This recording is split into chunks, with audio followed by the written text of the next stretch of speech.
সুপ্রিয় দর্শক, আসসালামু আলাইকুম। সবাইকে স্বাগত জানাচ্ছি আজকের গুরুত্বপূর্ণ সংবাদে।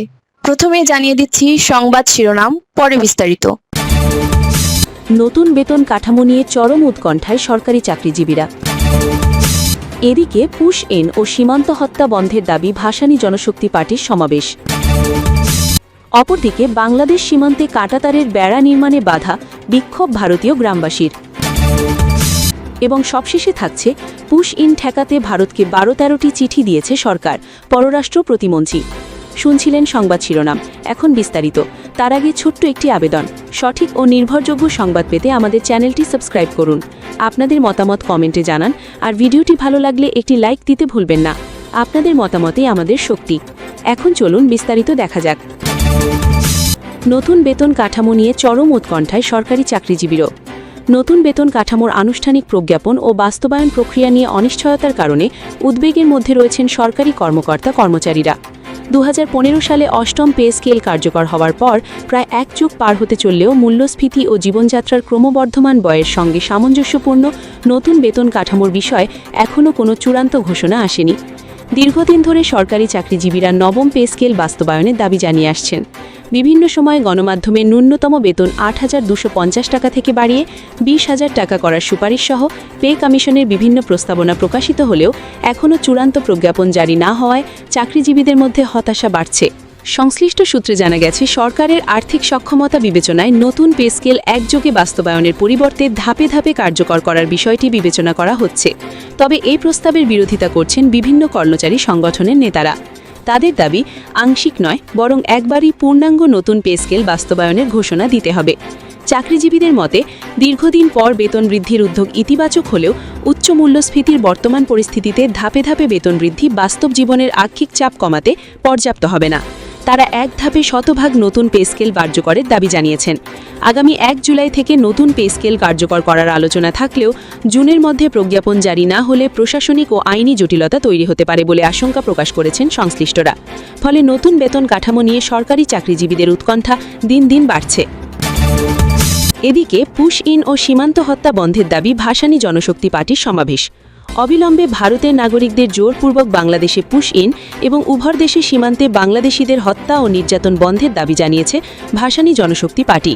সোমবার 8ই জুন সকালে রাজধানীর জাতীয় প্রেস ক্লাবের সামনে এক প্রতিবাদ সমাবেশে দলটির চেয়ারম্যান শেখ রফিকুল ইসলাম বাবলু এ দাবি জানান। যুগ্ম মহাসচিব প্রফেসর হারুনুর রশিদের সঞ্চালনায় সমাবেশে সভাপতিত্ব করেন দলের মহাসচিব ড.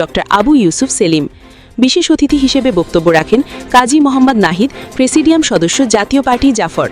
প্রধান অতিথির বক্তব্যে শেখ রফিকুল ইসলাম বাবলু বলেন, সীমান্তে বাংলাদেশি নাগরিকদের হত্যা, নির্যাতন ও পুশিনের ঘটনা আন্তর্জাতিক আইন, মানবাধিকার ও প্রতিবেশী সুলভ সম্পর্কের চরম লঙ্ঘন। তিনি এসব ঘটনার তীব্র নিন্দা জানিয়ে অবিলম্বে তা বন্ধের দাবি জানান।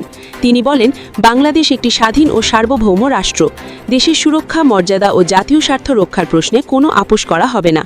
ভারত যদি আধিপত্যবাদী মনোভাব পরিহার না করে এবং বাংলাদেশ বিরোধী কর্মকাণ্ড অব্যাহত রাখে, তবে জাতিকে আত্মরক্ষার জন্য আরও শক্তিশালী হতে হবে। শেখ রফিকুল ইসলাম বাবলু আরও বলেন, ভারতীয় আধিপত্যবাদ রুখতে প্রয়োজনে একবেলা খাবো, তবুও পারমাণবিক শক্তি অর্জন করব। দেশের স্বাধীনতা, সার্বভৌমত্ব ও জাতীয় নিরাপত্তা নিশ্চিত করতে যা যা প্রয়োজন তা অর্জনে জাতিকে প্রস্তুত থাকতে হবে।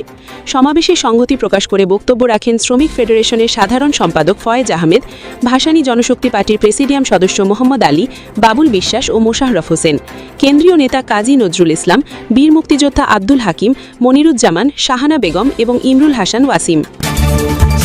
অপরদিকে বাংলাদেশ সীমান্তে কাঁটাতারের বেড়া নির্মাণে বাধা, বিক্ষোভ ভারতীয় গ্রামবাসীর।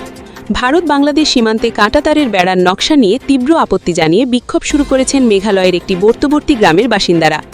মেঘালয়ের পূর্ব খাসি পাহাড় জেলার পিনুরসলা উপবিভাগের লিংখং গ্রামের বাসিন্দাদের আশঙ্কা, বর্তমান নকশা অনুযায়ী কাঁটাতারের বেড়া নির্মাণ করা হলে তারা মূল ভূখণ্ড থেকে সম্পূর্ণ বিচ্ছিন্ন ও অবরুদ্ধ হয়ে পড়বেন। এই পরিস্থিতিতে গ্রামবাসীরা অবিলম্বে চলমান নির্মাণ কাজ বন্ধের দাবি জানিয়ে স্থানীয় প্রশাসনের কাছে একটি স্মারকনমো জমা দিয়েছেন। আন্তর্জাতিক নিয়ম অনুযায়ী দুই দেশের শূন্য রেখা বা জিরো লাইন থেকে অন্তত 150 গজ ভেতরে কাঁটাতারের বেড়া নির্মাণ করতে হয়। কিন্তু লিংখং গ্রামটি একেবারে জিরো লাইনের ওপর অবস্থিত এবং এখানকার বাড়িঘরগুলো বাংলাদেশের সীমানা থেকে মাত্র কয়েক মিটার দূরে। গ্রামবাসীদের দাবি, বর্তমান পরিকল্পনা অনুযায়ী বেড়া দেওয়া হলে তাদের পুরো গ্রামটি ভারতের সুরক্ষা বলয়ের বাইরে পড়ে যাবে, যা তাদের নিরাপত্তা ও যাতায়াতকে চরম ঝুঁকিতে ফেলে দেবে। কোভিড-19 মহামারীর সময় গ্রামবাসীরা নিজেদের উদ্যোগে একটি বাঁশের বেড়া দিয়ে এলাকাটি সাময়িকভাবে আলাদা করে রেখেছিলেন, যা এখনও প্রায় একই অবস্থায় রয়েছে। গ্রাম প্রধান রামু বার্তা সংস্থা পিটিআইকে জানিয়েছেন, তারা সীমান্তে কাঁটাতারের বেড়া দেওয়ার বিরোধী নন, তবে তারা চান এই বেড়া যেন একদম জিরো লাইনে নির্মাণ করা হয়, যাতে তাদের গ্রামটি ভারতের ভেতরে এবং নিরাপত্তা বেষ্টনীর মধ্যে সুরক্ষিত থাকে। অন্যথায় তাদের ভবিষ্যৎ ও অস্তিত্ব সংকটে পড়বে বলে উদ্বেগ প্রকাশ করেছেন রিমা খংসদি নামে একজন লোকাল বাসিন্দা।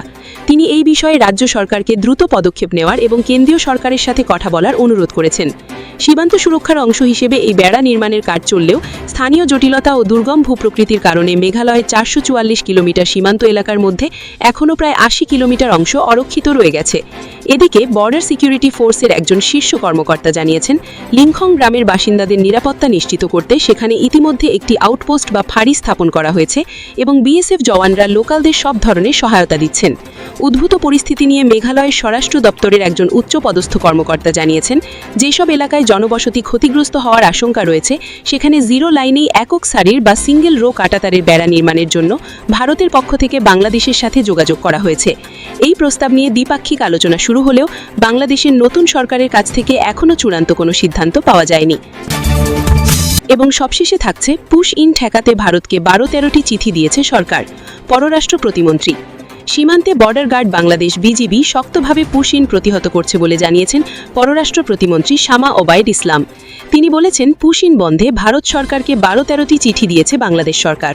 সোমবার স্বরাষ্ট্র মন্ত্রণালয় সাংবাদিকদের মুখোমুখি হয়ে এসব তথ্য জানান প্রতিমন্ত্রী। শামা ওবায়দ বলেন, ভারতের পুশিনের চেষ্টা বিজিবি শক্তভাবে প্রতিহত করছে। নিয়ম না মেনে পুশিনের চেষ্টা গ্রহণযোগ্য নয়। পুশিন বন্ধে 12-13টি চিঠি দেওয়া হয়েছে ভারতকে। তিনি বলেন, ইল্লিগাল যারা আছে তাদের ফেরত দেওয়ার প্রক্রিয়া আছে, সেটা মেনেই ভারতকে কাজ করতে হবে। পুশিন দুদেশের দ্বিপাক্ষিক সম্পর্ক পুনরুদ্ধারে প্রভাব ফেলবে বলেও মন্তব্য করেন প্রতিমন্ত্রী। ভারতের সীমান্তরক্ষী বাহিনী বিএসএফের শিশু, মহিলা সহ বিভিন্ন ব্যক্তিকে ঠেলে পাঠানো ঠেকাতে সম্প্রতি বাংলাদেশের 26 জেলার সীমান্তে বিপুল সংখ্যক বিজিবি সদস্য মোতায়েন করা হয়েছে। 4 পাল্লায় 24 ঘণ্টা তারা সীমান্ত পাহারা দিচ্ছেন। সীমান্তের বিভিন্ন জায়গায় স্থানীয় লোকেরাও তাদের সহযোগিতা করছেন। ভারত থেকে পুশিনের মধ্যে সোমবার থেকে আগামী 1 জুলাই পর্যন্ত ভারতের রাজধানী নয়াদিল্লিতে বিজিবি ও বিএসএফের 57তম মহাপরিচালক পর্যায়ের সম্মেলন শুরু হয়েছে। বিজিবি জানিয়েছে, সম্মেলনে অবৈধ পুশ ইন, সীমান্তে বাংলাদেশি হত্যা ও সীমান্ত ব্যবস্থাপনার বিভিন্ন বিষয় গুরুত্ব পাবে।